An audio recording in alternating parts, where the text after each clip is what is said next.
صدقہ صرف مال یا پیسے دینا ہی نہیں ہوتا بلکہ اسلام میں صدقے کی بہت سی مزید اقسام اور شکلیں ہیں جو حدیث اور سیرت نبوی صلی اللہ علیہ وسلم سے ثابت ہیں۔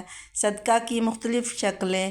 رسول اللہ صلی اللہ علیہ وآلہ وسلم نے ارشاد فرمایا، اپنے بھائی کے سامنے تمہارا مسکرانا تمہارے لیے صدقہ ہے۔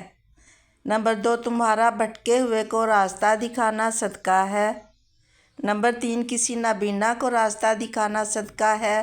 نمبر 4، تکلیف دہ چیز کو راستے سے ہٹانا صدقہ ہے۔ نمبر 5، اپنے ڈول سے بھائی کے ڈول میں پانی ڈالنا صدقہ ہے۔ نمبر 6، اپنے اہل و عیال پر خرچ کرنا بھی صدقہ ہے۔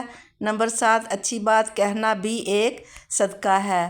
نمبر 9، 2 افراد میں صلح کروانا بہترین صدقہ ہے۔ نمبر 10، راہ چلتے ہوئے کسی کو سلام کرنا بھی صدقہ ہے۔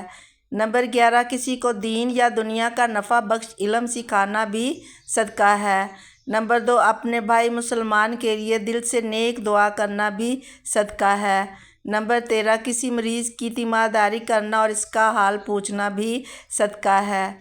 نمبر 14، جنازے میں شرکت کرنا اور قبر تک ساتھ جانا بھی صدقہ ہے۔ نمبر 15، راستہ صاف کرنا بھی صدقہ ہے۔ یہ پہلے بھی ذکر ہوا مگر بہت اہم ہے۔ نمبر 16، پانی پلانا، کسی انسان یا جانور کو پانی پلانا بہترین صدقہ ہے۔